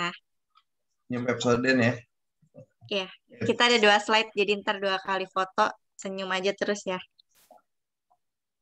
1, 2, 3. Slide selanjutnya. 1, 2, 3. Udah, terima kasih semua. Ya, sama-sama. Terima kasih para panitia. Sehat selalu. Ibu, Bapak semua sehat selalu ya. Terima kasih. Bermanfaat untuk semua. Ya, mungkin udah semua ya agendanya. Keren banget nih hari ini. Kalian izin lab. Panitia, terima kasih Mas Rizky. Izin lab. Ya, Pak.